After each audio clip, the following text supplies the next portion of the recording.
Well,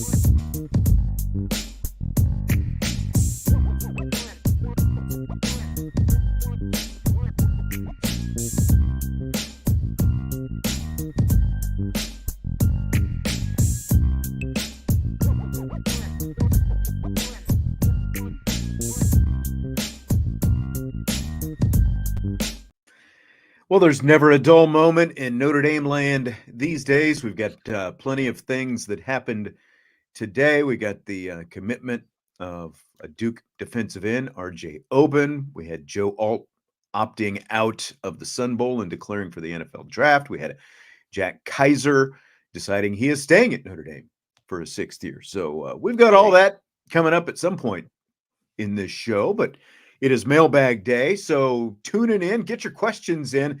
But I tell you what, Dave Carpenter got here early, and he's got a bunch of questions, so I'll work some of his in here in a little bit.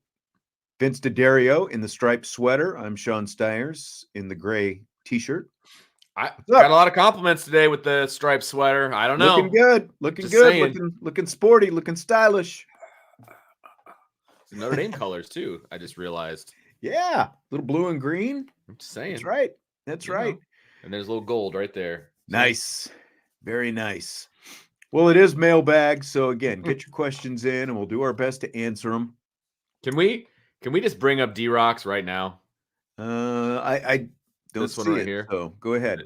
So D-Rock Irish says, welcome back, Buckner and Pine to Notre Dame. However, both won't be with the Notre Dame football program, only in South Bend. How crazy is this? Seriously. I was going to bring this up. This is like something I didn't see it until just before the show started. Yeah. So I was going to, like, if it didn't come up, I was going to push it into rapid fire. Okay.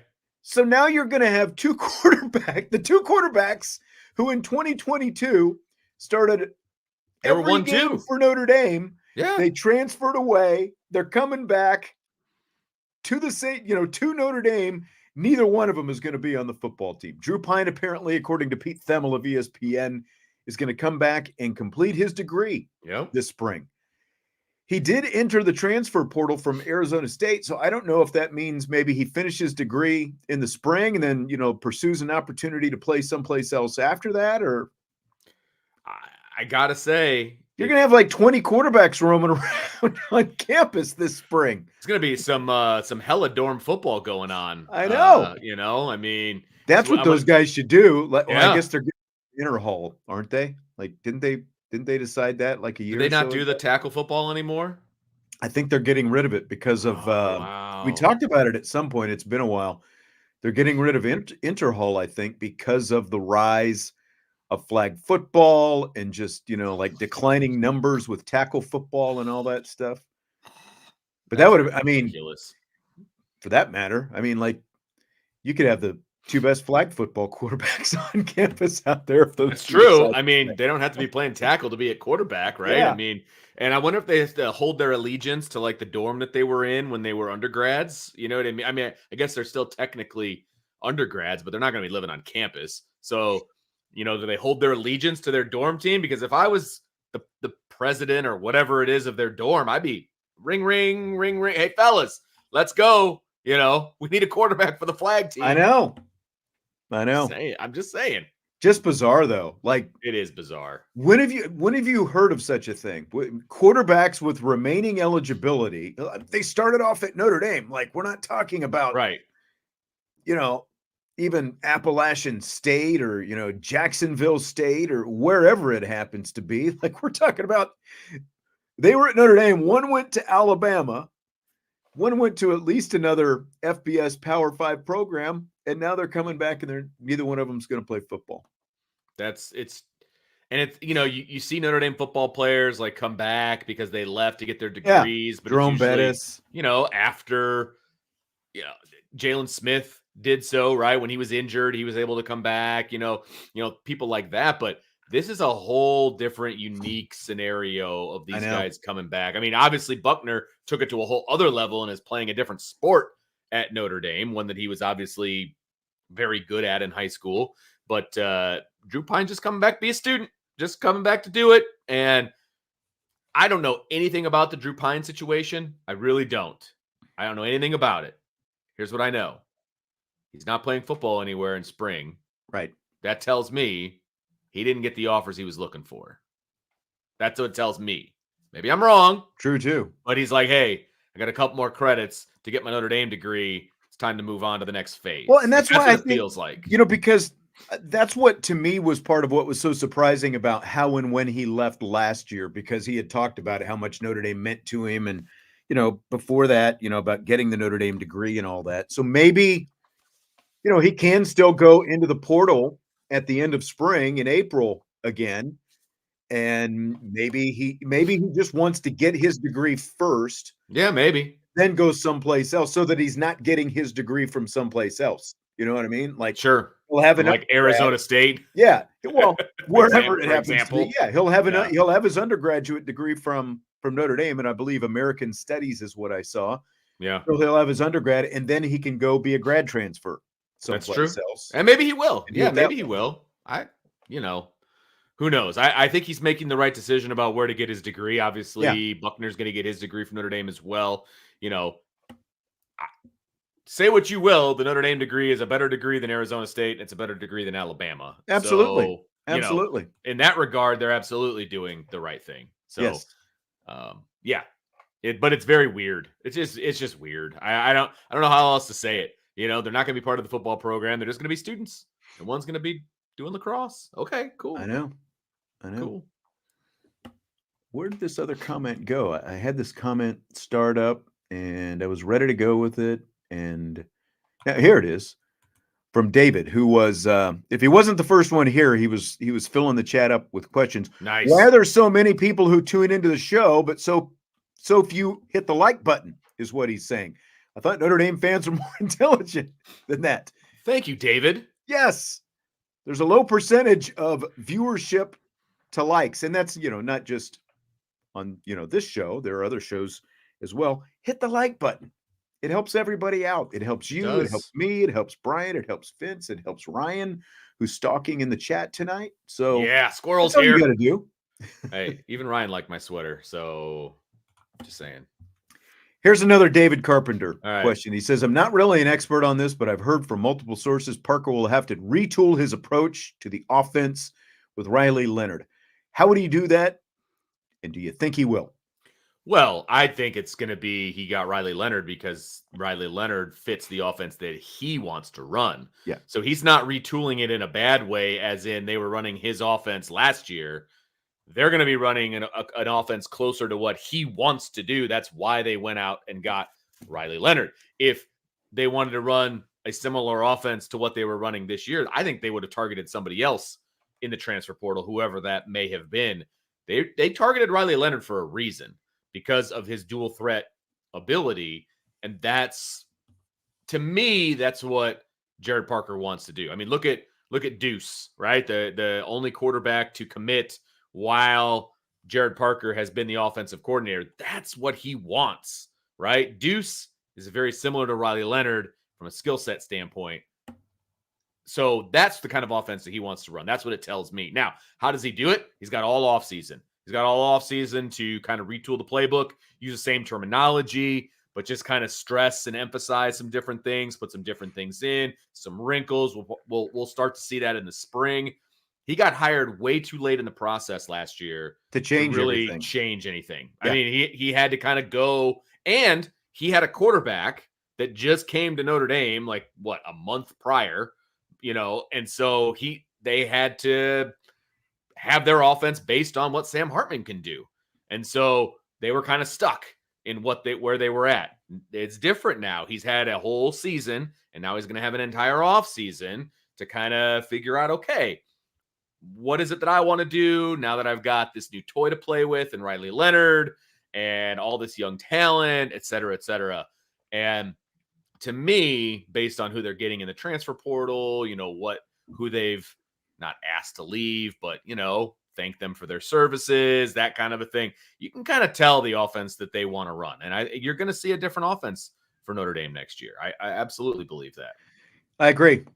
Not a whole lot to add to it. You don't go get Riley Leonard, the kind of quarterback that Riley Leonard is, right, if you're just going to run the exact same offense that you had. And yeah, the timing of it, just the whole thing, the way things laid out between Tommy Rees kind of leaving a little bit late in the game, the fumbling of the hiring process for offensive coordinator that led to Parker being hired just a couple of weeks before spring practice began. Just what you said. You're not going to scrap everything at that point and say, well, this is what I really want to run. Oh, and Sam Hartman, by the way, you came here, but this is what I want to run. So this is what it. Now, they still could have run more RPOs and stuff like that with Sam Hartman than they did. That's still a little baffling that they didn't, but I agree. You're not bringing in Riley Leonard if you're not going to make some at least basic fundamental type changes. And then, as you said, with the kind of recruiting that they are doing with the young guys, I think it kind of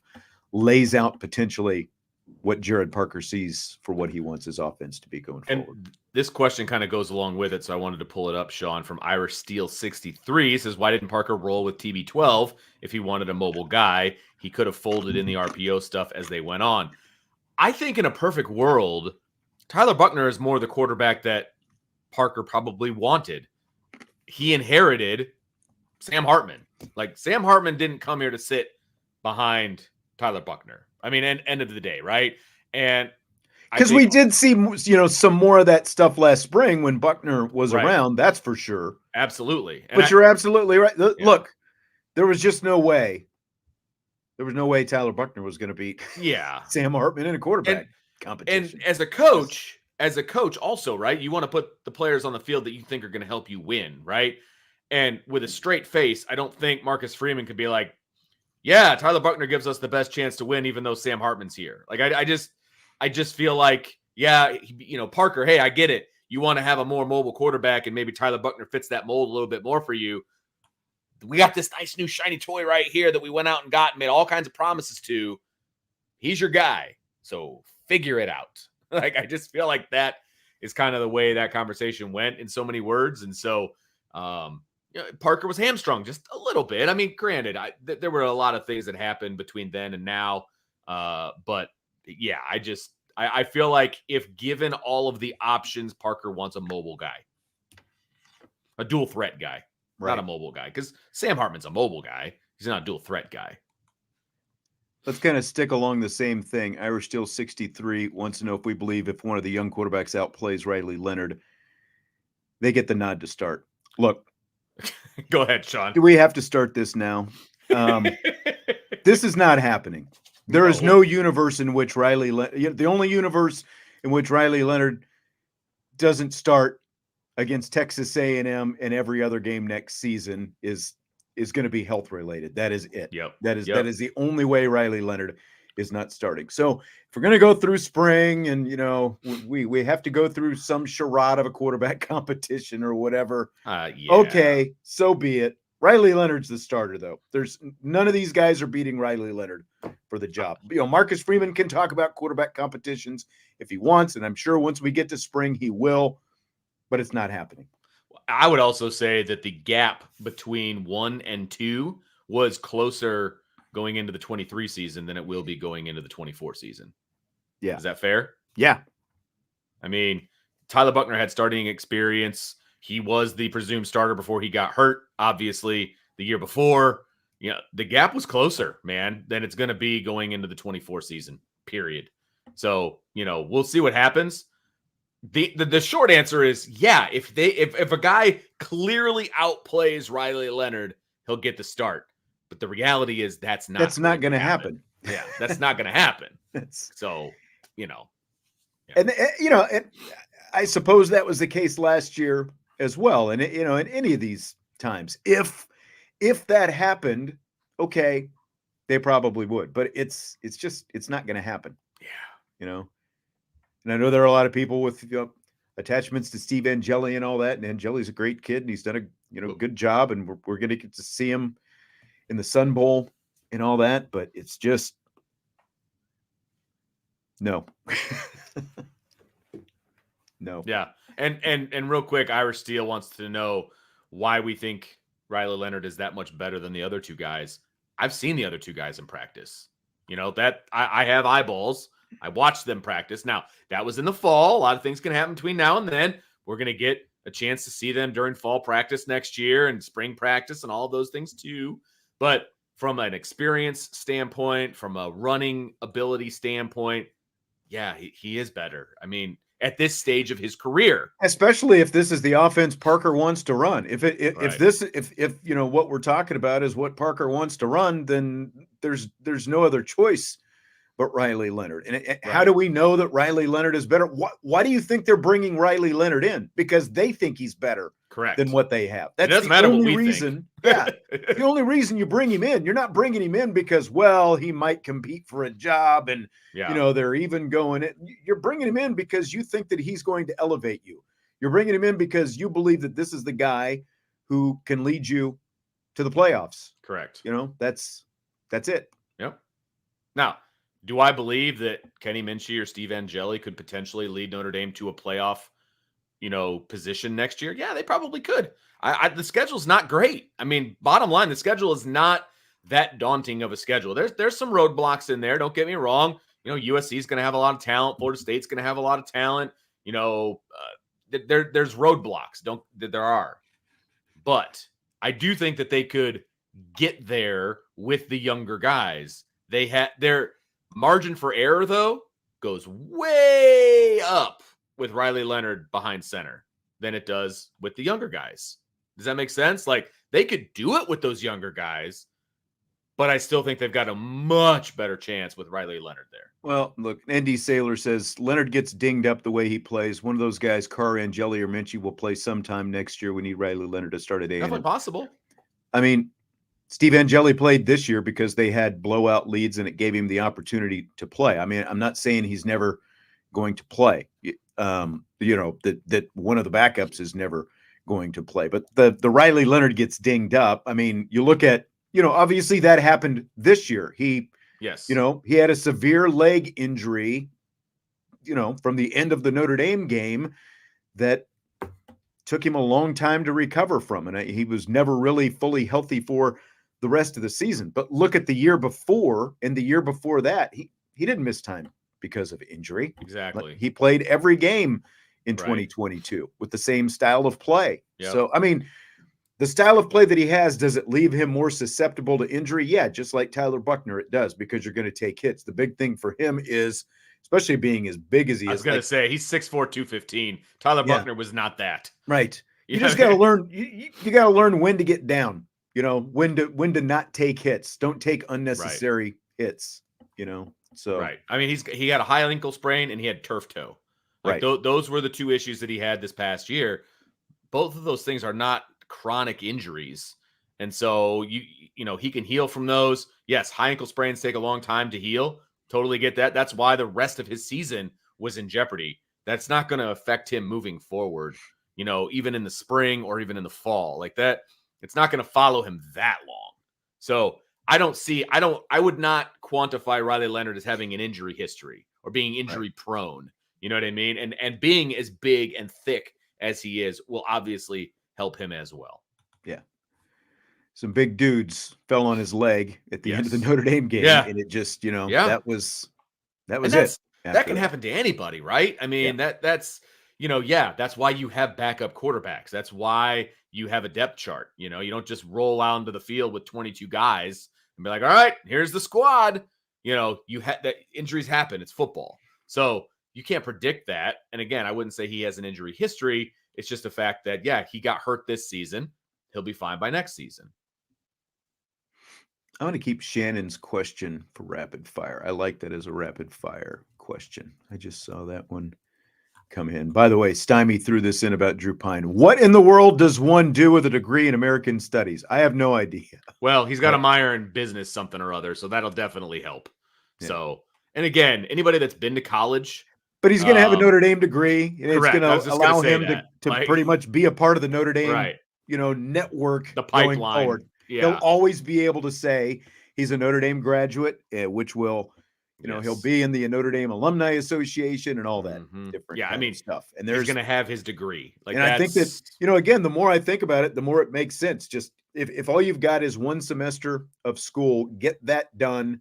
He can still go to the transfer portal if he wants to continue to play football after that. And again, he'll go in as a graduate transfer, but he'll have a Notre Dame degree first. So I think it actually Correct. makes a lot of sense for him to do it this way, if that's, the line of thinking that he has. Yeah, completely agree. It's And just very again, odd that he'll be back on campus along with Tyler Buckner and neither one of them playing football. and he could go to grad school, any type of grad school with that Yeah. degree. I mean, there's a lot of different things that you can do. Again, it's anybody that's been to college knows that unless you're going for something specific where you need like a license, right? Like a teacher or something along those lines, it doesn't matter what you major in. You got the degree. Now go out and see what it can do for you. Like that's really what it comes down to. So my guess is he's going to end up in grad school someplace and narrow the focus down. Well, and it makes things easier for him from a grad transfer standpoint as well, because I think Xavier Watts has talked about he's going to finish his graduate degree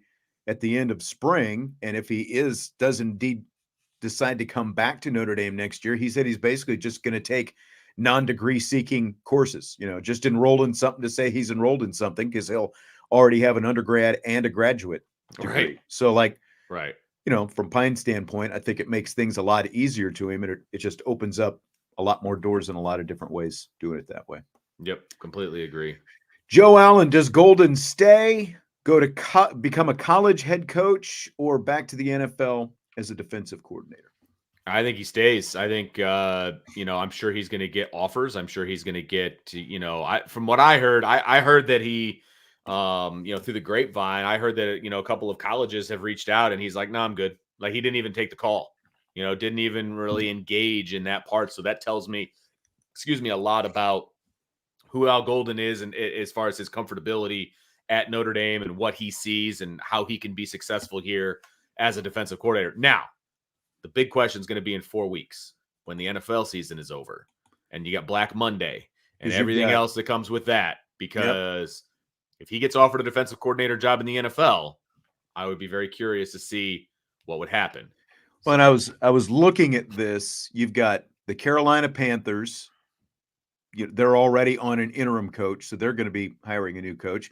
There's reports out today that Bill Belichick's days in New England are going to end at the end of this season. Ron Rivera, there's been talk about him in Washington. I don't think nothing's going to happen with the Giants, and I'm going in reverse order of the teams right now. Chargers, there's talk that Staley could be out. I think it kind of depends on how they finish this up. They're in the playoff hunt. Bears, Eberflus, they're playing better right now, so who knows? Yeah, I think he's safe, actually. Seems like it. It seems like he's kind of played his way, but year 2 for him, right? Barring a collapse, I think. Yeah. I think he's okay. Yeah. The Raiders, they've already fired a coach. The Jets, Robert Saleh, there's talk that he could go. Those are the big ones right there. So you've got like 5 potential jobs opening, and when that happens, you just don't know, So I think that's going to be what to watch for. If those come open and he gets interest to become a defensive coordinator back in the NFL, maybe you see him move. But you're right. I don't think he's going anywhere from a college point of view. I think it all just depends on what happens with some of those NFL openings and if someone wants to bring him aboard. And here's something else I'll say. I feel like the announcement of Jack Kaiser today tells me a lot about the future of Al Golden. I don't know if Jack Kaiser comes back if Al Golden knows he's going to leave or is looking actively to leave. I don't know. That's my assumption. That's my interpretation of the way things are going. But I just feel like Jack Kaiser, I don't know that he comes back if he has to have yet another defensive coordinator, yet another, linebackers coach. You know what I mean? Like, does that help him? Because that would actually be his 4th defensive coordinator next year. In 5 years. If indeed he does come back. Yeah. Well, it'll be his 6th year at that point next year. Yeah. So I don't know. That's just me talking. Maybe I'm full of beans, but I don't know. I feel like he probably had a chat with Al Golden, like, Al, coach, are you coming back? Like, I'm thinking about coming back. I think I want to come back, but I don't really want to, learn again a whole new system. I don't know. We'll see. Speaking of Jack Kaiser, question from Brian. With him returning, where will he predominantly play? Will this take away from the young linebacker movement? What do you think about that? To a degree. I mean, he's going to take snaps, right? And so he's going to take snaps from somebody. I think he moves to Will, personally. I don't know that they're going to keep him on the outside. I think he's going to have more of a predominant role than he had in the past. But we'll see. But I also think that there's going to be a rotation and things like that. So, yes, I mean, the bottom line is he's going to take away snaps from a younger linebacker because he's going to be there. And I would imagine he's probably going to be a captain as well. I mean, he's a great leader. He's a great kid. If you look at his production per snap, because he didn't play a lot this year, right? His production per snap was really, really good. Like, well, that's what's one crazy. Of the best. He's the third leading tackler, and he played the least of the three veteran. Yes. Basically, the least of the three veteran linebackers. Leofau and Bertrand both played more than him. I'm not shocked that he had more tackles than Marist, honestly, but he played the least because of the fact that as the rover, he wasn't on the field as much because of you've got the nickel out there. So he had. I mean, Harper was out there a lot. Yeah, he had the best defensive score according to Pro Football Focus. Best score of any defensive player that Notre Dame had this year, and the third most tackles for the Irish this year. I think there's going to be more appreciation for Jack Kaiser a year from now. I really do think that. And look, the younger guys are going to get plenty of an opportunity. He's not just going to. I don't think it's going to be a case where Jack Kaiser's on the field from start to finish. You know what I mean? I think there is going to be a rotation. But you know what? It's not going to be like Bertrand where he's getting a million snaps. But I mean, the two guys that we're talking about right now predominantly would be Jalen Sneed and Jaden Osbury, along with Kaiser. Sure. And kind of how that looks. Drake Bowen? Yeah, well, but Bowen, don't you think that you're going to see him more at Mike as opposed to I thought you were talking about linebackers in general. I'm sorry. Yeah, I'm just talking about like the position specifically, the Will and the Rover. Yeah. Are going to be affected more. Yep. So, agreed. Yeah. No, totally 100% agree with that. Yeah. So I think that, I mean, there'll be an effect there. But I do also think that it's going to be very good to have someone, with the kind of experience that he has and the leadership, because I would be completely shocked if Kaiser is not a captain next year, as you alluded to us. But, like I think it's almost a lot, like you got him and Xavier Watts both coming back, and, you got Howard Cross up there as well. Which, hey, all that leads to me to say that they're going to have the same defensive coordinator. Just saying.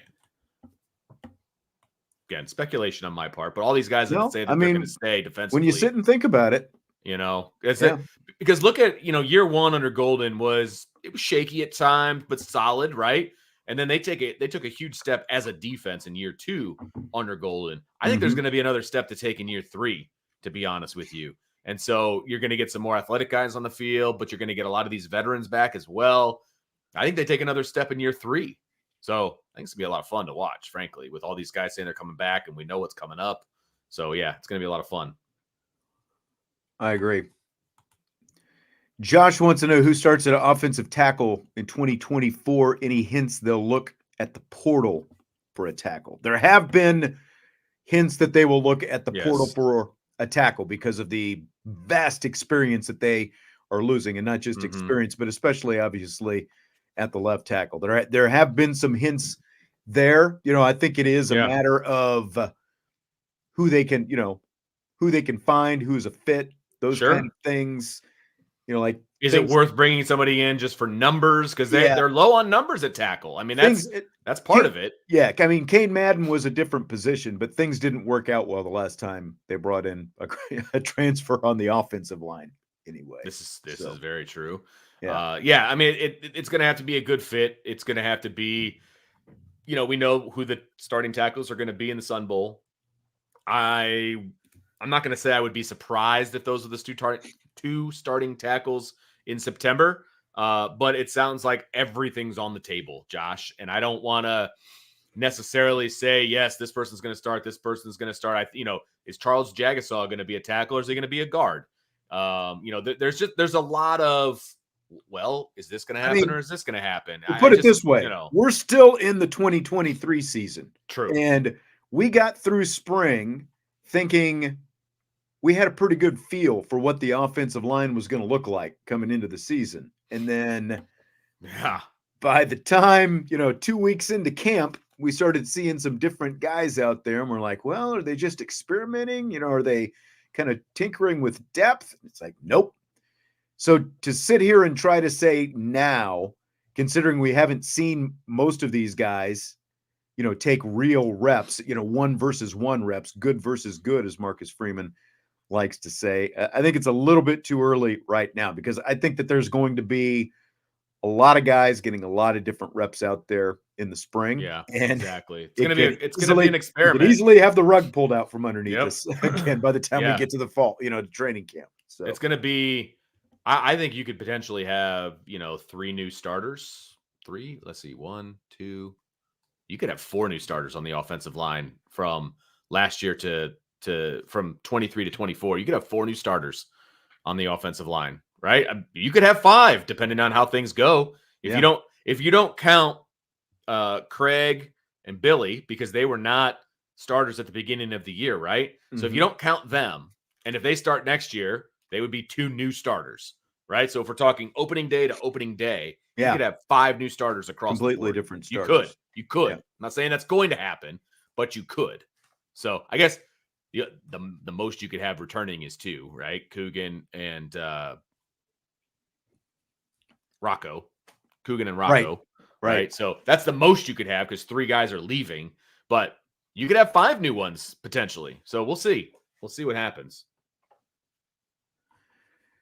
So David Carpenter had some different, since we're on the offensive line now, he got in here with some offensive line questions early. First, he said, do you see Alt playing left tackle in the NFL? And then he said, just for fun, what's the best fit for Alt for the upcoming draft?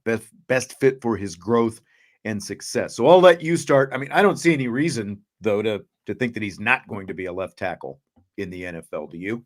He's not going to get drafted top 10 to play a different position. Let's put it that way.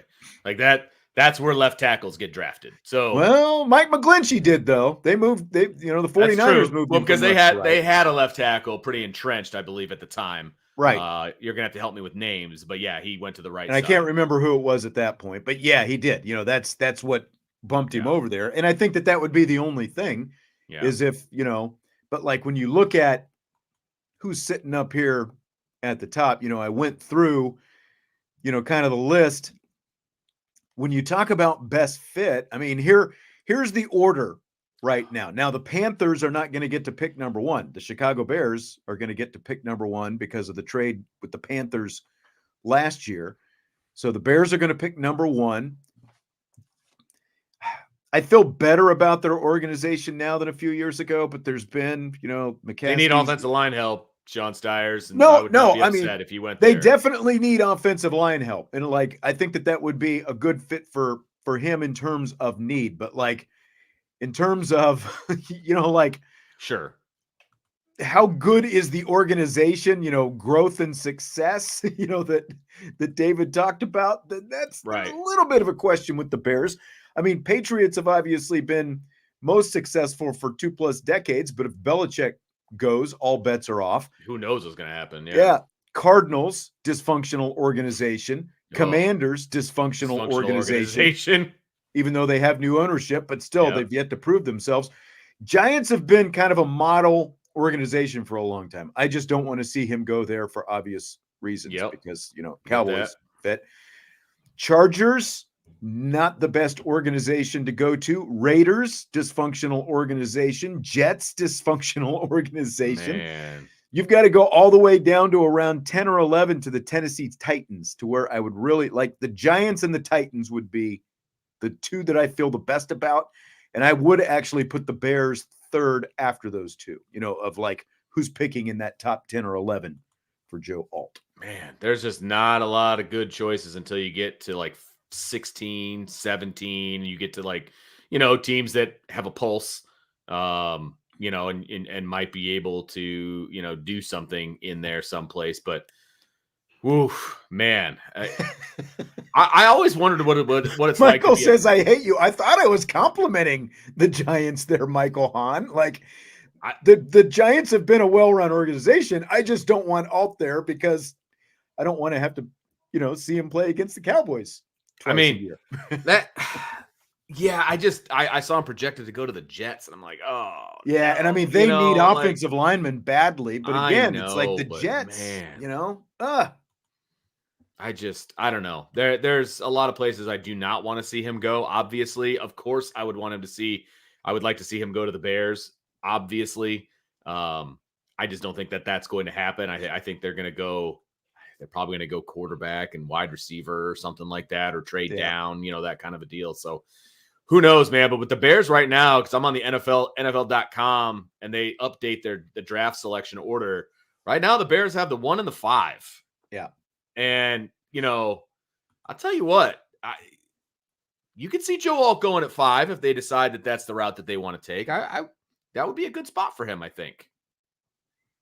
I think it would be great for the Bears, and I think it would be, if their growth continues through the end of the season the way it is right now, they really need help on the offensive line. And that's like if you want to help Justin Fields and he's your investment for the future, you've got to build something around him. And again, it's been like 20 plus years since the Bears, I think, took an offensive lineman in the first round. It is crazy how they have disregarded offensive linemen in the first round. Stymie's just trying to annoy me at this point. He says he could win a Super Bowl trophy when Rodgers returns to the Jets. Good Lord. They're not giving away Super Bowl trophies for talking. All right. So, right. Just saying. Man.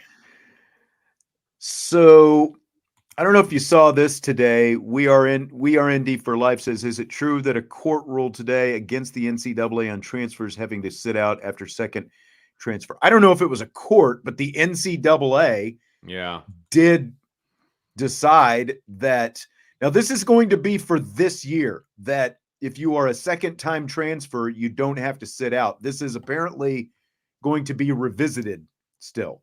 So this is not permanent. It was a strange ruling. It was about the residency for a year. So I think it was if you transfer once, you have to stay there for at least a year or something in order to transfer again. And they got rid of that rule. I don't know, something along those lines. Basically, the bottom line is whatever the rule is. It was a judge. Okay. Yeah. Whatever the rule is, it's going to make the portal ridiculous, even more so than it already is. I'll read you the lead from the Associated Press here. College athletes who were denied the chance to play immediately after transferring a second time can return to competition for now after a federal judge issued a 14-day temporary restraining order against the NCAA. The judge in West Virginia issued the order against the NCAA from enforcing the transfer rule. A lawsuit filed by West Virginia and 6 other states alleged the rules waiver process violated federal antitrust law. There's going to be another hearing on the restraining order December 27th. And the NCAA didn't immediately indicate whether it would appeal the ruling. So, again, it's like for right now you can, but it's going to be, there's going to be another hearing. So it's going to, like I said, it's just going to make the transfer portal even more of a wild, wild west than it already is. Yeah. Like that's what we needed. We needed less regulation on the transfer portal. Like, what is happening? What is happening? I agree. And I saw this. I'm like, oh, yeah, this isn't going to get complicated. No. It's so stupid. Sean, I don't know. Andre, how good is that defensive line rotation going to be? It's going to be awesome, he says. I agree. I think it is going to be awesome, Andre. And I think that with obviously Howard Cross III coming back, with the potential of Riley Mills coming back, with the addition of the kid from Duke coming back, coming over, I should say. Now you're adding RJ Oben. We haven't even had a chance to talk about that, but they're going to be deep. Definitely addressing that in rapid fire. But they're going to be deep, man. And it's going to be, the guys that we thought were going to have to step up and be starters now can be key rotation guys in the middle, which I really like too. If Mills comes back, basically you're only going to be, and I'm not, in terms of numbers, I'm not saying like you're losing Javonte Jean-Baptiste, really productive defensive end, obviously this year, but you're replacing him with RJ Oben, who are, ironically, the exact same size. They're both 6'4", 260 pounds. All right. So it's like you were Okay. playing stud for stud, basically, and you're losing Nana Osafo-Mensah. So if you get Riley Mills back, you're bringing back everybody else besides two guys. So yeah, and I think you're expecting at least similar production from Oben that you got from JJB. Oh, for this year. sure. And So, you got, Tuli Alamaka, you've got Josh Burnham, you got Tyson Ford. yeah. Boubacar Traore has been flashing when he gets on the field. I thought Brendan Vernon really flashed in the fall. Remember watching him? It's like that kid is a true freshman. And now he's going to have a whole year under his belt in the weight room, get even bigger and stronger and faster. And then on the inside, we all, Jason Onye was everybody's darling there in the preseason. You got Gabe Rubio has a chance to come out. Heinisch, Devin Hughes. Like, you're going to have a lot of depth on the defensive line coming up. And then you've got, of course, the freshmen that are coming in who aren't going to need to produce right away, because I think there's going to be a lot of depth in front of them. So I'm real happy with the defensive line right now. Yeah.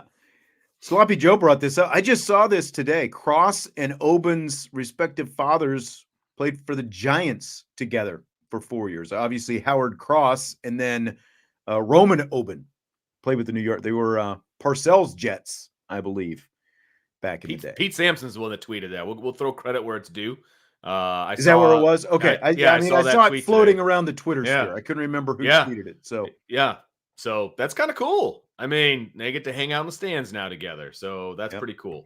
That's pretty cool. Michael remembers. The East remembers. I remembered that name as soon as, and for whatever reason, it wasn't registering like Roman Oben, RJ Oben. It's like, okay, yeah. No, he's probably a junior. It makes sense. Yeah, from watching them back in the day. Yep, that's exactly right. So that's kind of cool that their sons are going to be teammates together at Notre Dame now. That's awesome. This one, Big Licks Burner. What's the current status of Max Bulla as a graduate assistant? He says, I thought there were limits for how long you can be a GA. If so, are we concerned he looks to leave for an on-field coaching gig? I mean, I know he's been a GA for a few years at different schools, obviously, but I have no idea if there is a limit. I'm gonna hit the old Google Twitter sphere or whatever here on graduate assistant years. I guess nothing's popping up. Limits? So limits, maybe. I don't know. Oh, here we go. Football Scoop had something. NCAA establishes graduate assistant guidelines 7-year clock. So you can be a GA for 7 years. That's what the title says. Okay. Yeah, I mean, I have to read this whole article, which I'm not going to do. It says all outlined in the clear terms with the organization's clear-cut guidelines on the 7-year window that an individual may serve in a graduate assistant position rather than an analyst or any other type of off-the-field role. The 7-year window begins after receiving the first baccalaureate or immediately after exhaustion of football eligibility. Oh, they're saying there's a 7-year window for when you can do it, but that doesn't make sense because we've had some older graduate assistants, like the guy that's over at Ohio State now. So that doesn't make a whole lot of sense. I don't know. Maybe there is a limit. Now, we'll have to try to do some more research on that. You always have to worry about graduate assistants taking a job on the field because it's a huge pay increase. Okay. Right. So they are graduate assistants because they want to be position coaches and they want to move move up the ranks. Graduate assistants are paid garbage. Okay. And so they're graduate assistants. Right. I mean, they get paid with going to school for free. I mean, that's what they get paid with. Right. And so, they're going to want to move up. So, you have to be worried about that. Would I be shocked if he left? Nope. Would I be shocked if he stayed? Nope. Because I don't know what the rules are as far as how long you can be here. But that would be a shot to Notre Dame for sure. But we'll have to see. I just don't know enough about it to speak intelligently, and I don't want I don't want to lead anybody astray, but if I was a head coach at a MAC school or something like that, I'd be calling up Max Bulla. I would be like, hey, I got a linebackers coaching job open. What do you say? Yeah. You know, Larry wants to know what we have planned for the 20th, which is a week from today, which signing is day. Beginning of early. Yeah. The signing day. I know there'll be a press conference that day, so we'll be there. I mean, I think the plan is, I don't know if Ryan is still around. I know that there are going to be shows, and I'm sure they're trying to get some of these signees and stuff like that on the show. I haven't talked a whole lot of details with Brian. I know we're still going to have a show that day, and it won't necessarily change that much. So other than that, they did what I know. They did like an 8-hour show. Well, that's what I asked Brian last year. week. Are you guys going to do a marathon show? And he didn't sound like there was going to be, unless they start early in the morning and, go till 3-4 o'clock in the afternoon. I don't know. I haven't been given the schedule. Okay. Yeah, I haven't heard about it either because I believe the press conference is in the afternoon. I think it's at like 1 o'clock because I'm pretty sure they have practice in the morning. And so the press conference is later on in the afternoon. And then that's probably, I would guess, when, it'll probably be a normal 1 o'clock type show. And it'll probably go from there. But I don't want to put words in the mouth of my coworkers because I'm not involved. So I'm not 100% sure. Paul says, I think the 20th is Festivus. That is actually the 23rd. The 23rd is Festivus, and Correct. That falls on a Saturday. Brutal. Year. I know. Brutal. We're not going to be able to have a Festivus show this year. And I mean, that puts in doubt next year, even because of when the 23rd falls. I know. It's going to be a Sunday, right? Unless it's like a leap year or something, right? I don't know. I'm going to check right now. 23rd's on a Monday, Sean Stiers. Next year it is. So we got a leap year coming up. It's a leap year, huh? February 29th. Well, and so we'll be back. Don't worry. We have an airing of grievances show a year from now. Oh, I've got so many. So many. Feats of Strength, Jesse versus Ryan. I'd pay to see that. So would I. We have another Sean S. He says, when would you guess is the next time we may see wide receiver production like Stovall plus Samardzija / McKnight or Floyd plus Tate? Those years were electric on the outside. Well, what do they all have in common? Experienced receivers. Really good quarterbacks. Well, that's true too. So if you believe everything that you're hearing about the stable of quarterbacks at Notre Dame, then that's not going to be far away from happening. I don't know that I would count on it happening in 2024, but I would say the future looks very bright for the possibility of that happening with the guys that are kind of in the chamber waiting in the wings at quarterback. Because I think they will have the wide receiver talent to do it, but they got to have somebody to get them the ball. Yeah, and look, I went all in. I think most of us went all in that because of the talent in the wide receiver room this year and adding Sam Hartman we were going to see maybe not what Sean just spelled out there, Stovall, Samardzija, McKnight, that kind of thing. But we thought we were going to see a heck of a lot more from these receivers this year. So I'm going to kind of have to fall into you're going to have to show me before I buy in the way I bought in. No, that's fair. I mean, you are bringing in a veteran quarterback and at least 2 veteran receivers as of right now. So there's a lot more promise for next year, but you're also throwing it all together. So I've got to at least be able to see something in the spring that makes me believe we're going to see something more. So agreed.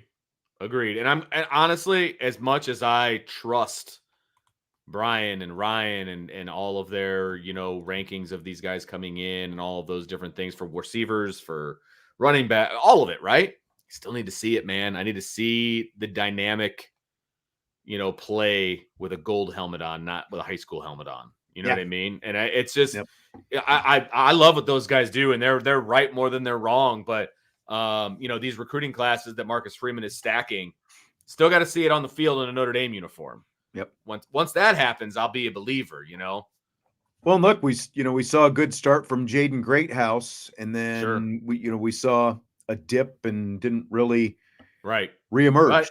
And he got So hurt and he's playing out of no, position I know, because of all I that. know. But like, you're right.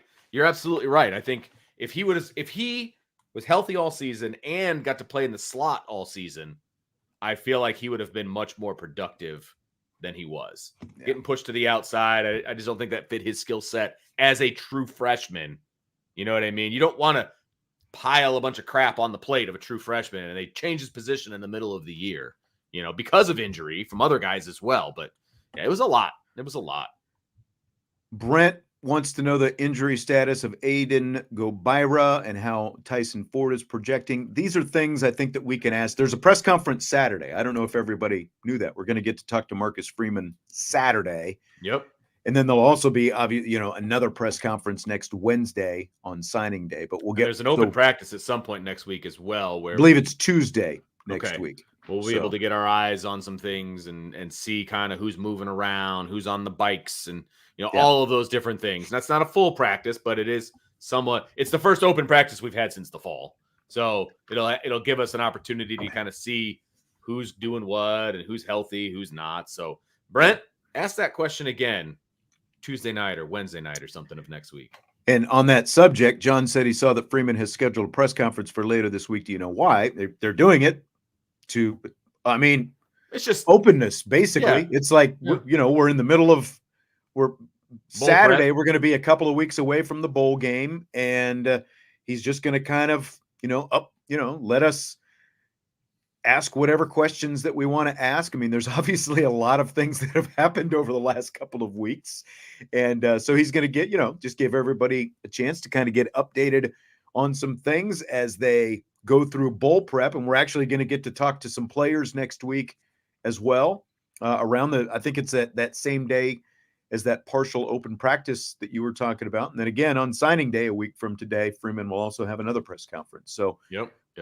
Going to get a chance to ask, talk to him about a lot of different stuff. So looking forward to that.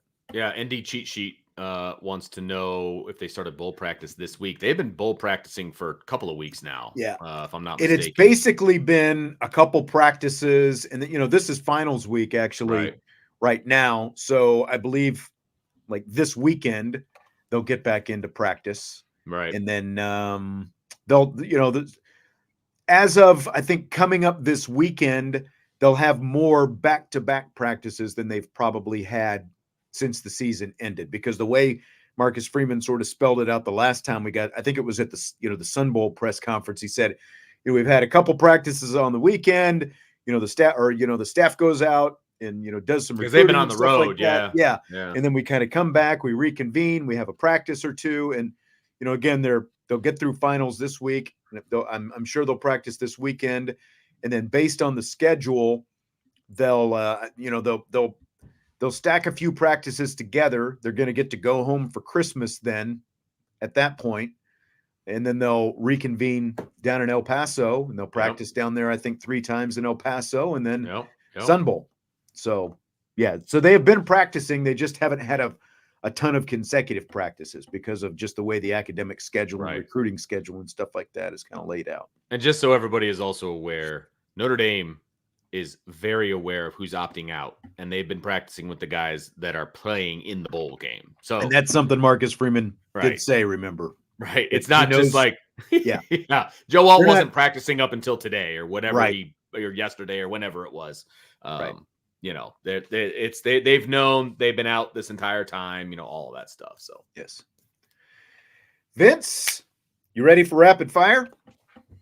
Let's go, baby. Rapid fire time. I can't believe that we have gotten this far, and I have only seen one mention of RJ Oben in this whole thing.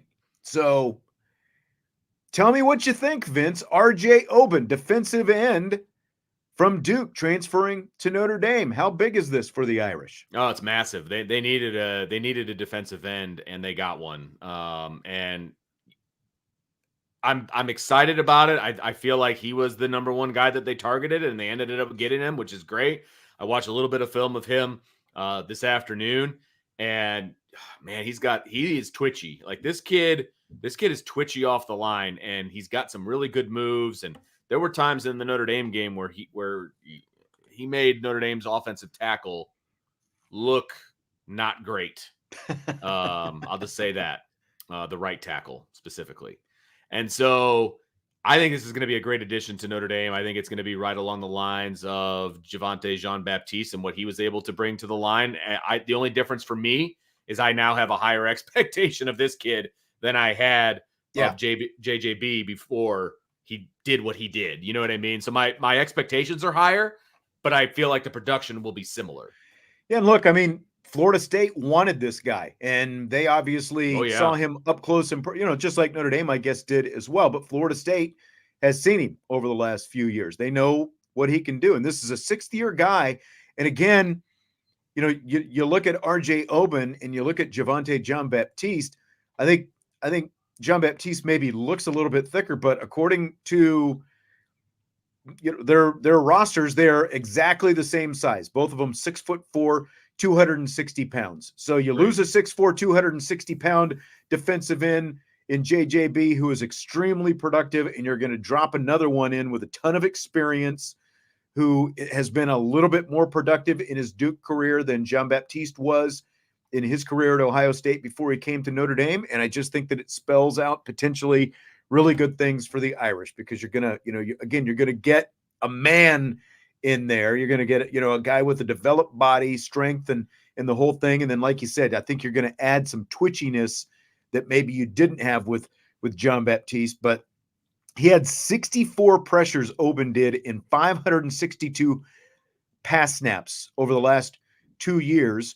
Brian had this. Isaiah Foskey had 65 pressures in 595 total pass snaps in his last 2 years at Notre Dame. So, like, you're looking at some similar production to what Isaiah Foskey had as well. So I think it's a really huge get for Notre Dame. And when you're going to be able to combine him with some of the youth that they have coming behind him, I think that's going to be really good for Notre Dame, not just this year, but for the next couple of years. And, again, it's like you look at the development that Al Washington was able to do with this defensive line this year, his second full year. And I think it bodes really well.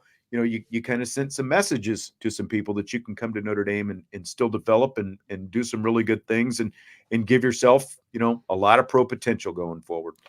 And maybe this is nothing, but I'm going to say it anyway. Last year, about this time, Notre Dame went head-to-head with Florida State for a defensive lineman and lost. This year, they go head-to-head with Florida State for a defensive lineman, and they won. I wonder if they learned something the last time around. And Notre Dame has been incredibly successful getting the guys that they wanted in the transfer portal this time around, in this cycle. I think they learned a lot last year. And I think that they've applied that. And I think they are a group to be reckoned with moving forward on the recruiting trail, both for undergraduate guys and transfer portal guys. I mean, they have been incredibly successful with the transfer portal, man. Absolutely. I mean, they have killed it in the transfer portal, honestly. And it's like,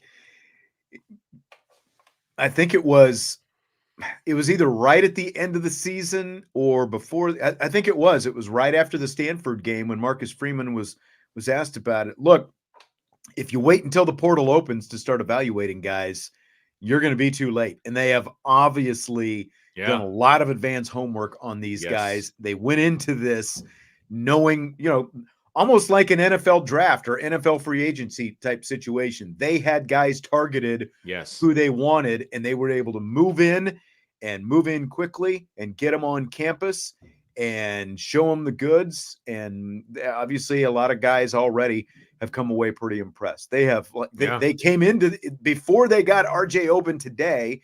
I think it was 24/7 that had the ranking. They had the third best portal class. And I'd be shocked if Oben didn't at least move him up to number 2, if not number 1 in this whole thing. I don't know what Dion's got going out there. He had the number 1 ranked recruiting class, but hilarious. He's obviously going bulk out there in Colorado. So everybody, it's funny. I don't want to go off on too much of a tangent, but like he went out and oh, got all but you those will. offense. I know they went out and got all those offensive linemen. The one kid was the number one offensive tackle in the 24 class. Cool. That's a great get, right? The other four guys, like, I don't get it. Okay, the media is blowing it up like he just went out and got the Joe Moore award-winning offensive line to protect Shedeur Sanders out there in Colorado. That is not the case, folks. I'm sorry. Those other four guys are not world beaters. Maybe they're better than what they had, but man, is the media just taking that and running with it. Holy cow. We're going to get a whole other offseason of prime. It's like, Fill in the blank. While announcing his NFL draft intentions, it's blank that Joe Alt says he'll go to El Paso to watch and support Notre Dame in the Sun Bowl. Not surprising in any way, shape, or form. He's a team captain. He's a guy that, he's not playing in the bowl game, and I get it. You're a top 10 NFL draft pick, man. The last thing he needs is to get rolled up on in the Sun Bowl, okay? But he's going down there to support his teammates because guess what? His teammates understand why he's not playing in this game. And he's just like Michael Mayer was last year. Right. And Isaiah Foskey. Yep. They went down to the bowl game. They supported their guys. They were hyping up their guys on the sideline when they were being interviewed. That's exactly what Joe Alt's going to do, and I would expect nothing less. Yeah, I mean, I think it's cool that he's doing it. I don't know if I'd want a sideline full of guys, depending on how many opt-outs they end up with. I get in that. This whole thing. As we've talked about before, there are only 3 guys who I fully support being opt-outs for Notre Dame. Joe Alt is obviously at the top of the list because he's going to be a top 10 pick. Audric Estime is number 2 because he's a run. Now, he hasn't declared yet. We don't know specifically what he's going to do. We're assuming assuming he does. I would understand him, because he's a running back and he's got, of all the positions, the highest risk of injuries. And then number 3 is the guy who is probably the biggest injury concern because of his own injury history, and that's Cam Hart. Those are the only 3. I agree. Other than that, I don't think I want to sideline a guy standing down there in El Paso, like cheering him on, come on, Clapper, let's go. But Joe Alt would be at the top of the list, and I think it's pretty cool that he'll be down there. Yes, those are the 3 guys that I completely agree with, that I have no problem with them sitting out. And those are the 3 guys of all the guys that are opting out that I would want on the sidelines of this game. Nobody else. Nobody else. Nobody else. Those are the 3 guys I want, So everybody else can be working on their pre-draft stuff at the time or whatever else they're going to do. Those are the 3 guys I would want on the sidelines because I think that their love for Notre Dame is genuine. And I think that they are opting out for the right reasons. Now, do you remember when J.D. Bertrand and a few teammates, when John Michael Bertrand, when they went to Knoxville, for baseball a couple years ago, and then they did like the road trip out to, remember they had like the little road trip cam and all that stuff. Now, if some of these guys wanted to do something like that, like if they were going to drive from South Bend to El Paso, get do your RV trip and all that kind of stuff, like we're always dreaming about, that. I would happen. I would like to see that video if, like a highlight of that, if something like, road trip, something like that happened, that I would be in on if they were going to do something like that. Oh, I would too. And I think honestly, they'd probably be in on it too. The difference is they're probably going to be coming from California or Texas or someplace that they're doing their pre-draft stuff. But I wouldn't mind having them just be like a man on the streets kind of a thing, doing their thing with the cameras and all that stuff. It'd be fun. Yeah. So with Alt and Blake Fisher both declaring for the draft and opting out of the bowl, scale of 1 to 10, what's your confidence in Notre Dame's potential Sun Bowl offensive line now that we know for sure that both tackles are gone? Is it lower than it would have been if both tackles were in? Yeah, it is. But I'm still fairly confident in what they're going to be able to do. I believe Oregon State has, some pretty decent numbers rushing the passer and things of that nature, and they're going to be tested and all of that. But I still think there's a ton of talent on the offensive side that will be able to combat that. So if it was scale of 1 to 10, it probably would have been like an 8.5, 9 if the tackles were there. So it probably drops down to like a 7. That's pretty much where I am. There's talent there, but again, like other than Emil Wagner, who we saw, do some nice things, we really, we haven't seen too much otherwise. Like we haven't seen a whole lot of Tosh Baker, so like what's this going to look like? I don't know. But like I'm at least confident that they've got enough time. They've been practicing together because again, they've known all along who's in and who's out. So these guys have been practicing out there. Maybe we see a little depth chart shuffling. Who knows by the time it all rolls around next Tuesday? I guess we'll find out. But I feel at least a 7 because I mean this is not a bare cupboard by any means. It's just it's just an inexperienced cupboard that we're going to see with most of these guys out there. Yep. And I haven't jumped into Oregon State either, so I'm not exactly sure what they're going to be going up against.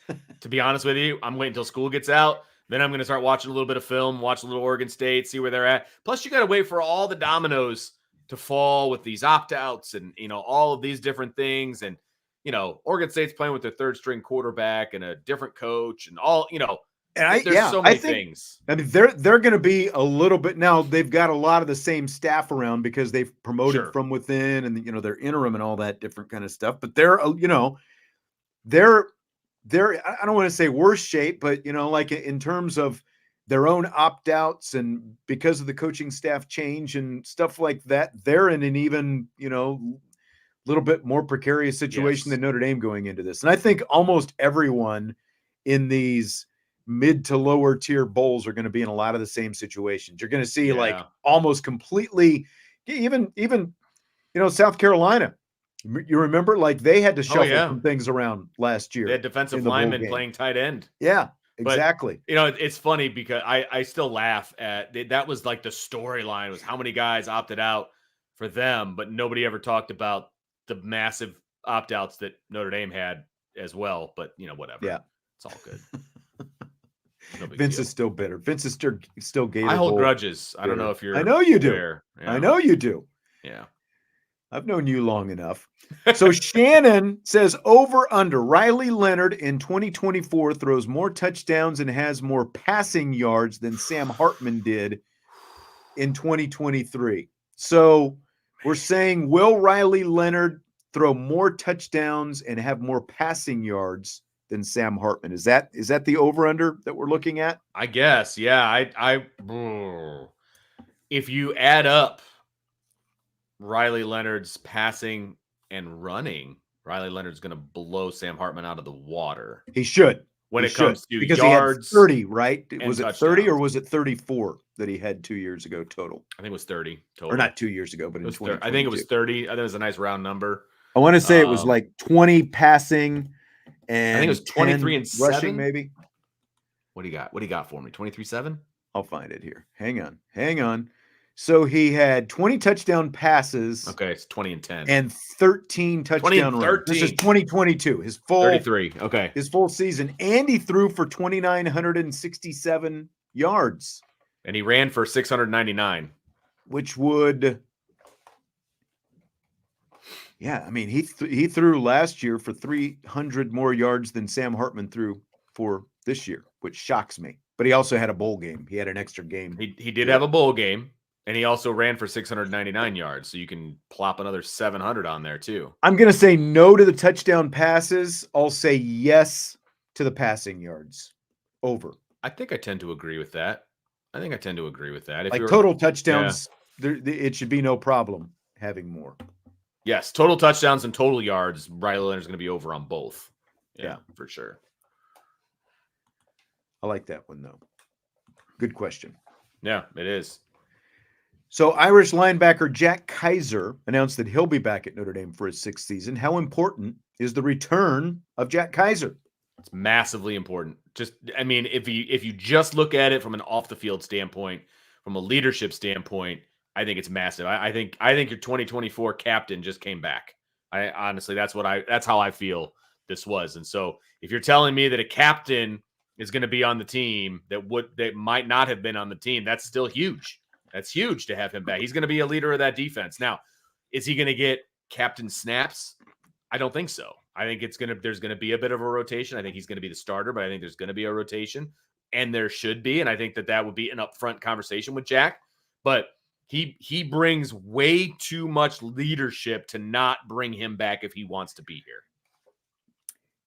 And look, Al Golden has said he likes the smart, experienced linebackers. And I mean, just look at, who got the bulk of the snaps this year, and don't come shooting at me right now, fans. But that's what you're going to get with Kaiser. So I think that his presence in that room, while I don't think he's going to get all the snaps, he's going to help bring along these other guys who are all very much less experienced than he is. And he's also going to be able to play multiple positions. So, we were talking about, whether it's Snead at Rover or Osbury at Will or whatever it happens to be. And even, if Drake Bowen is playing beside him at middle linebacker, just having Jack Kaiser and all his experience out there, I think is going to be really invaluable for him. And I mean, again, going back to what we talked about before, the fact that he is the highest graded Notre Dame defensive player this year, and he played the fewest snaps, and now that can work both ways, because it obviously decreases your sample size. So it gives you, better chance for success and all that kind of stuff. But he still ended up with the third most tackles and played the least snaps of the three veteran linebackers. So I think it's going to be huge for him. And I think he's also going to understand his role too. I mean, I think it's going to be a well-defined, this is your role, Jack. This is what we need you here for. Yeah. Yes. What? Is this a serious question? Hiking Engineer says, should Watts play wide receiver for the bowl game? And I get it. He's got wide receiver background, but he's the best defensive player. He won the award for the best defensive player in the nation. You have guys right now who are not healthy during the season, and they're all presumably, and again, we'll find out more on this. We'll get injury updates and stuff like that on Saturday. But assuming they're all healthy, you've got fully qualified wide receivers who are going to be able to play there. They're no worse off. I think you might have brought this up earlier this week, Vince. They're no worse off right now in this bowl game than they were last year in the Gator Bowl. Correct. Things worked out. I've got full confidence in the guys that they're going to put out there on the field who are already wide receivers for the bowl game. Same amount of scholarship wide receivers in this bowl game that they had in the last bowl game. And last time I checked, there's been 2 100-yard receiver games in the last calendar year. One of them came in that bowl game. So they're going to be just fine. Okay. Now, he's trying to say it was in jest, but he says since the bowl game is kind of like a scrimmage, we need to see young safeties. Would be fun to see him play both ways. If he's going to play in the bowl, he's going to play safety. Correct. He's not his days of playing multiple positions are over. And he would be the first one to say, thank you. We were just talking about Kaiser. Do you think we see more of him or Osbury at Will in the Sun Bowl? That's a really good question. I mean, I know Jack pretty much knows all three linebacker positions. I think we see more Kaiser and JD than we do the younger guys in the bowl. We'll see the younger guys, but not as much. Not as much as people are going to want them to be out there. Let's put it that way. Yeah. I'll be curious to see exactly where and when and situation and how, because I think that's especially for this game, they'll try to, since they're going to be much more shorthanded compared to who they had during the season. I think they're going to try to mix and match as best they can situationally, a little bit like they did with Snead in the Gator Bowl last year. They tried to find some situations that really played to his strengths the best. And he had a solid game. He missed a couple coverages, obviously, remember, in that game. But I think that's probably how they'll try to kind of piece things together a little bit. Yep, absolutely. It'll be, it's going to be fun either way. I mean, you're going to see some young guys that you haven't seen play on both sides of the ball, but the defense is more intact than the offense is. Yeah. And so you're going to see a lot more younger guys playing offense than you are playing defense, right? Yeah. We haven't had any opt-outs defensively, right? Up to this point. Am I wrong? Just Leofow. See, I already forgot. I mean, we're kind of assuming that Bertrand is, even though we haven't got any official. Yeah, I don't think he's going to opt out. I really don't. I have nobody telling me that or whatever. I just don't think he's going to opt out.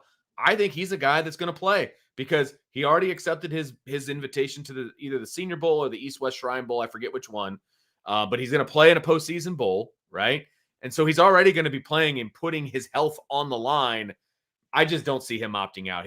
That's just not something that he's going to do. I just don't see it. I agree.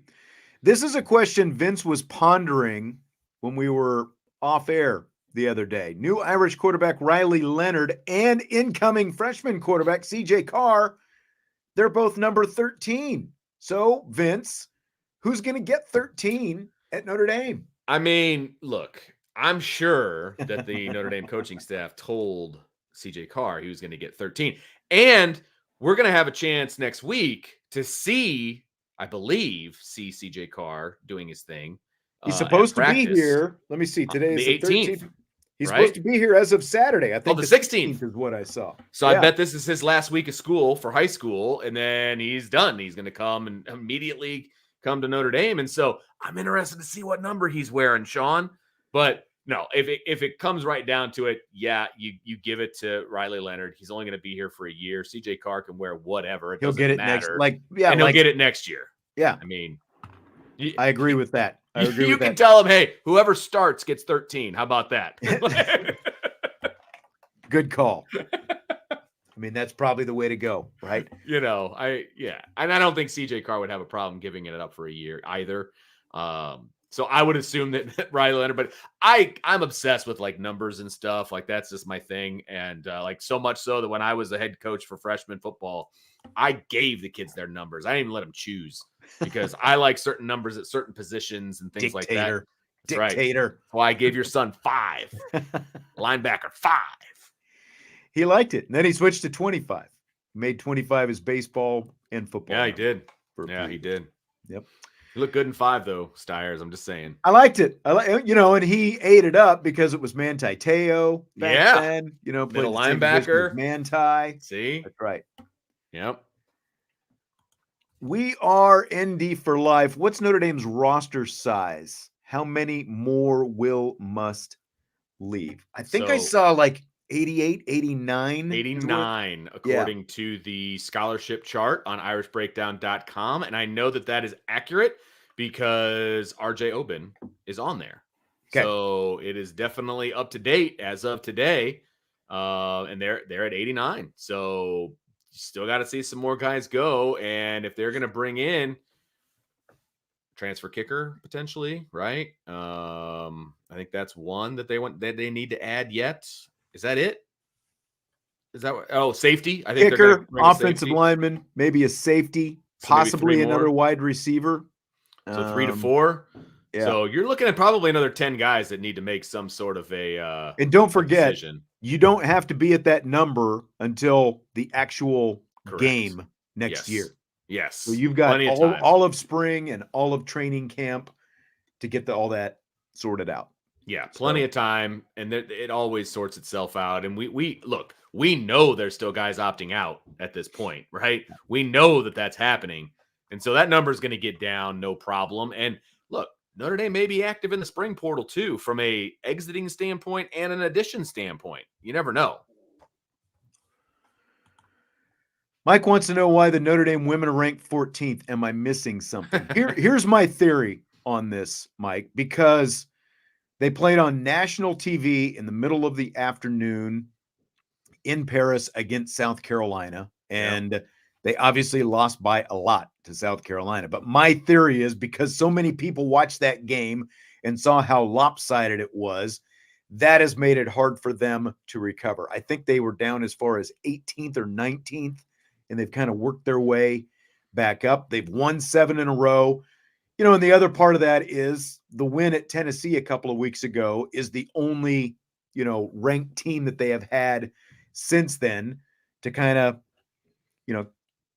try to prove themselves. Now, it was a road game. They came back. They won that game against a solid ranked Tennessee team, not a great Tennessee team, but a solid Tennessee team. So I think that combination of things, the fact that they lost the way they did on national TV and they just haven't had the quality game other than Tennessee to really kind of show themselves. And there have been some other teams that have kept winning in the meantime.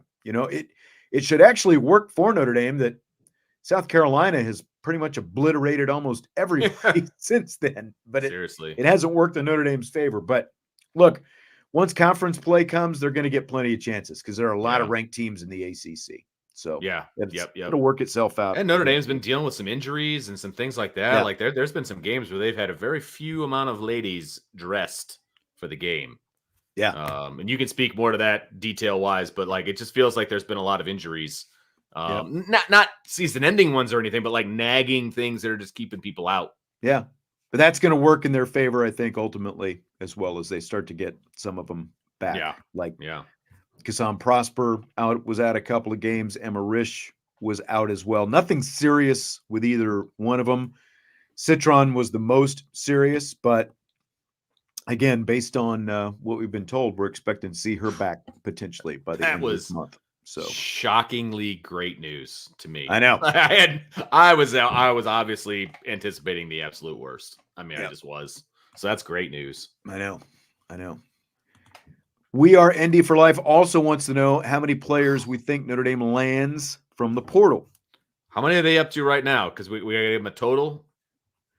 Yeah, so let me see. It's 1, 2 wide receivers, a quarterback, a defensive back, and a defensive end. That's it right now, right? 5? Yes. 5. So yep. I think 5. they potentially get. It's going to end up being 7 or 8. I think. Yeah. I think that's about right. Yeah, 7, 8, 9. Maybe even 9 because of the kicker. Yeah. 7, 8, 9. I think 9. So, yeah. Yep.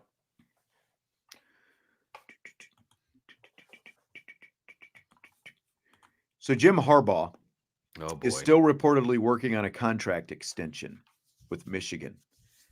Do you think that he's actually going to be back at Michigan next season? One of the holdups in this whole thing is supposedly, like Michigan wants some kind of clause, where like you're not getting, like certain guaranteed money unless we put in an NFL clause, that kind of thing. And that's apparently kind of been the holdup is an NFL clause for Harbaugh. Do you think he's actually going to be back? Do you think he's going to be in the NFL?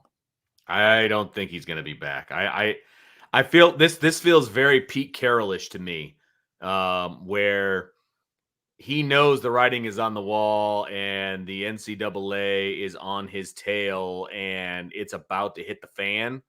And I just feel like he's going to get out of Dodge before all of that happens. That's my gut. I don't think he's going to be back next year at all. I think he's out. I do.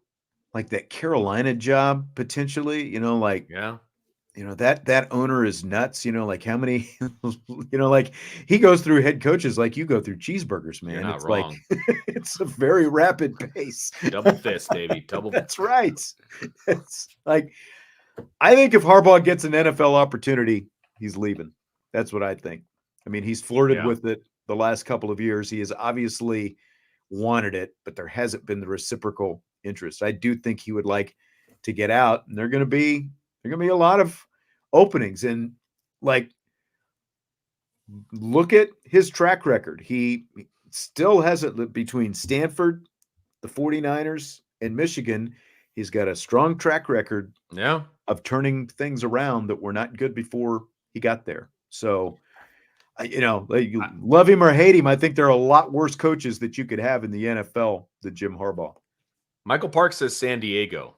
I could see that happening. Yeah. Going out to California again. That's where his coaching career began. Had success, obviously. He played there too, if I'm not mistaken, didn't he? I believe he did. I think he did. Anyway, I could see that being the case. I really could. And they're the LA Chargers, by the way. Not no, that's true. Chargers. It's not San Diego anymore. But he put San Diego, and it made me think of that. But anyway, I think he's out, and I think he's going to take the first job that's available because he can't be too finicky. Because I don't think he goes back to Michigan. I think he needs a golden parachute someplace. Yeah, but look, like again, there's talk about Parcells maybe being on the way. Or not Parcells, Belichick being on the way. Wow. Yeah, I know, right? I mean, there's talk about Belichick maybe being on the way out in New England. And that's, again, like an organization that has been the model organization for 2+ decades, but it is not right now. And like that would be, I could see that as a potential spot, where Harbaugh could land and really try to, stabilize things again and kind of put his stamp on things. Oh out yeah, there. I could see him in a lot of different places. Unfortunately, it's not Michigan, or Yeah. fortunately, I don't know how you want I to. think he was really hoping that Eberflus would, kind of fumble Oh, this whole thing and have an opportunity there. see, Harbaugh messed up 2 years ago when he didn't take the Bears job, as far as that part is concerned. You know what I Yeah. mean? Like, I feel like he could have made a run at that job, but I think he was being a little bit too picky about certain things. And then, because he knew he had the soft landing spot back with Michigan. So, yeah. TD4ND, you have a good one yourself. Thanks for being here tonight. We're close to wrapping up here. Yeah, I I think just we're got a close. text. Just got a text from the wife. I've got tacos sitting at my place upstairs. Oh man, that sounds pretty I'm good. Okay, so let's saying. get through these real quick. All right. Michael says December 20th, Notre Dame quarterbacks on campus will be CJ Carr, Tyler Buckner, Drew Pine, Kenny Minchie, Steve Angeli, Sam Hartman, and Riley Leonard. We have enough camp arms for individual receivers. That's hilarious, by No the way. kidding. That No is kidding. actually really, really funny. The only I'll just bone pick with you here. Sam Hartman and Riley Leonard will not be on campus on December 20th. Neither one of them will be there. But other than that, they all that's will true. be. Yeah. Well, Hartman could be theoretically, but School's over this week, isn't it? yeah, He's gonna bolt. He's gonna bolt and start preparing for the draft. I don't think he's gonna be there. I think he's out. yeah. I think you're probably right, but Yeah, but either way, it's a he hilarious. could be hanging out. Maybe he wants to go to a couple basketball games before. This is a great statement by Michael, though. This is hilarious. I know. I mean, what is it? 1, 2, 3. We started 4, the 5, show talking 7. about how Buckner and Pine are going to be back this spring, and neither one of them playing football. Right. And you've still got Dylan Just DeViesen. He'll be there because he's a walk-on, right? So that actually makes 8 quarterbacks that are going to be on campus potentially all on the same day. So that's fantastic. It's nuts.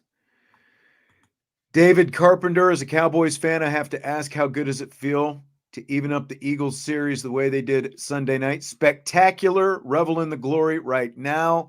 It is fantastic because at least for 5 minutes, Eagles fans can shut their trap.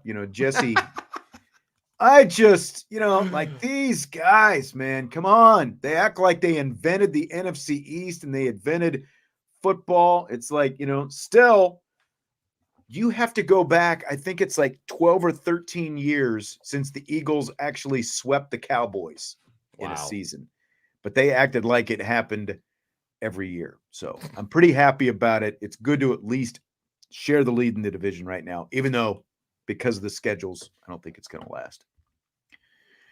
Quinn, thanks for the super chat. I did see the question that you just asked. It's a little bit complicated. I don't know exactly how to answer it. So he said he asked before the season what Hartman's WAR was. You both agreed on 2.5. I feel he at least got 1 Duke. And what will Leonard's WAR be? Win above replacement. Well, I think we can all agree that it was probably like a 1.5, what it ended up being, right? I mean, he did win the Duke game, so you got to give him that one. He played well in the USC game, although that was probably more defensive than anything else. So maybe I give him a 2, 1.5 to 2. But yeah, it wasn't 2.5. I agree with you on that one, Quinn. What will it Leonard's be? Here's the thing. It's going to be about a 1.5 to 2 in that neighborhood, because looking at that schedule, as I said earlier on in the show, I think that the younger quarterbacks could get Notre Dame to a top 12, 11 ranking and get into the playoff. I think Riley Leonard gives you the opportunity to be better than that. And so 10-2 gets you into the playoff, I think. Okay. And so Riley Leonard, it at least has you on the bubble, because you're in the conversation. Depend on who's in front of you. Absolutely. Absolutely. So let's say 2 losses is you're in. Let's just, for argument's sake, right?